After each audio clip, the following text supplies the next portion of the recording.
City Power on the issue of load shedding is calling on law enforcement officials to urgently intervene in vandalism and the theft of electricity infrastructure, which of course is threatening supply in the city.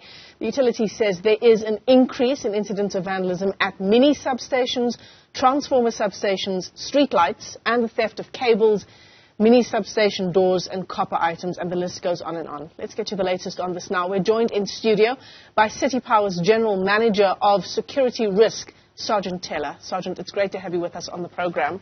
What an incredibly worrying story. I mean, 11 incidents between a 4-day period, according to the information that we have. Michelle, good morning, and good morning to the viewers as well. Look, the situation, it's bad. Yeah. If one were to put it like that. It's quite very bad. And I think in the past 2 or 3 weeks, we have been battling with stage 4 and stage 6 load shedding. And load shedding provides an opportunity to the criminal elements, because it then brings darkness. And if you then consider the magnitude of our network, it becomes humanly impractical to really police it, throughout. So it's a worrying factor. The law enforcement agencies, we are working with them, but we do appreciate that they don't also have sufficient resources to be able to assist us. But what we are doing now, we are engaging the communities, both in the form of the community policing forums. So we had a meeting with the chairperson of the CPF board in Gauteng, Mr. J.T. Masilela, 2 weeks ago. So we're putting a plan in terms of how we're going to deploy the patrollers. But on the same note, we are also now engaging communities as well. We had a lot of communities, business forums, private security companies.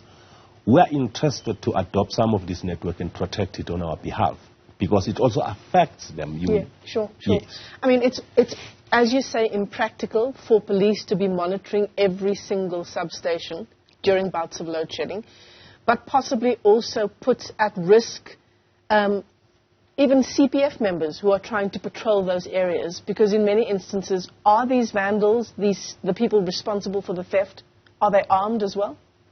Look, in the past 6 months, we have seen them heavily armed. You will appreciate that we also lost, I think, around about 3 of our own security, well-contracted security officers from the beginning of this year, obviously the hands of those particular criminals. We do appreciate that. Our take is that they shouldn't necessarily, confront and accost them, but they should act as extra eyes and ears on the ground, so that when they are able to detect them, then they can then blow the whistle either to us or they blow it to the police.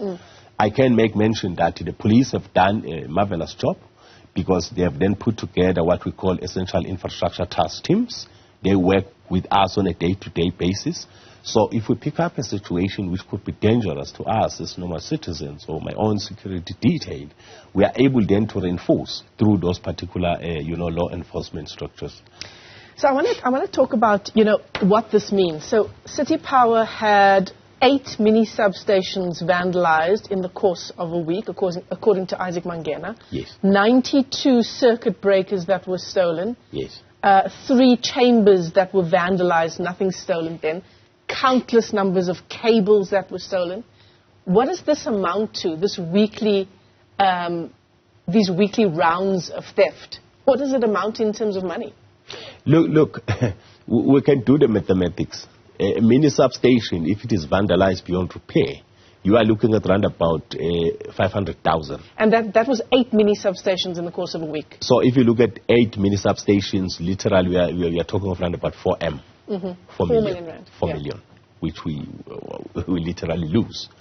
So our analysis of the situation on the ground, it gives us a different picture, because in one way or another, there are some insider threats. Now, insider threats are people who are quite very closer to you. At this stage, we cannot really divulge all the facts, because it's a matter which we are looking at it from a security perspective. But the modus operandi dictates to us that these people who are doing this thing are quite very well versed with electricity. And they will know which bolt to take off. Are you saying that this is not just an ordinary electrician, but someone with insider knowledge of the inner workings of City Power? Look, the knowledge base we need to have is an electricity knowledge.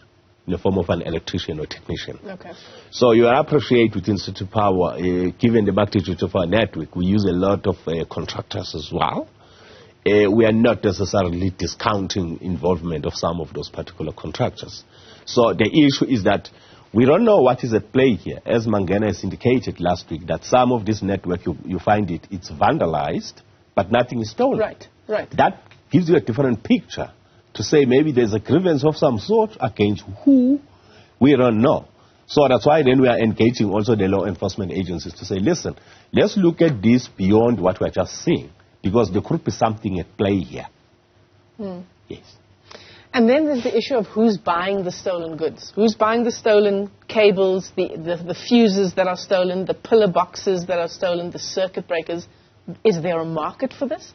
Absolutely. Remember, all these components are made of copper. So obviously they get into the copper value chain, and it is a known fact that the market is actually outside South Africa. These things, get, processed, then they are shipped to some overseas countries.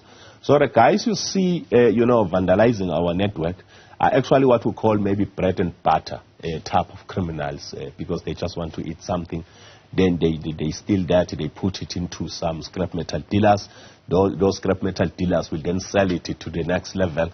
We have literally identified 5 levels, which the first level is the runners, the 5th level is the international, recyclers, where then they process it and they take it overseas. So the market is there, and we were quite very pleased with government initiative that they will actually curtail the export of copper for a period of 6 months, and I'm eagerly waiting for that particular, policy to be passed, so that then we can start to understand, to say really the international market is really the driver of this particular crime. Right. Yes.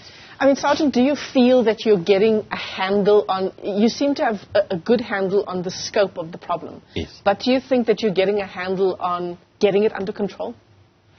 Look, I'm very much confident, and challenges of this nature, I always like them. I've actually got to understand the unfortunate part of it. You also get a lot of people calling you where they say they've got a solution for the problem which they've got no cooking clue of.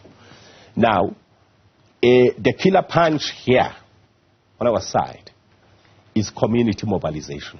So we've already started that. We've put together a policy, and there's a lot of businesses who are coming to work with us. If you go now to the security part of it as well, we've got to understand that is the strategy we've adopted to say, rather than just appointing Michelle Security Company, we need to look at localizing this security in a way that if we've got a network around this particular area, we can then look at a security company which is already having a footprint around here. They can then be able to take over that network and protect it for us. Yeah. So we do have a handle on it. I can give you statistics to say, please, from the beginning of this year, January to date, we were able to put around about 14 suspects behind bars with a collective, sentence of 112 years, direct imprisonment. So that I'm doing it with my team, because each and every case, we support the investigative process. We go to court, we testify, and we make sure that we throw them behind bars.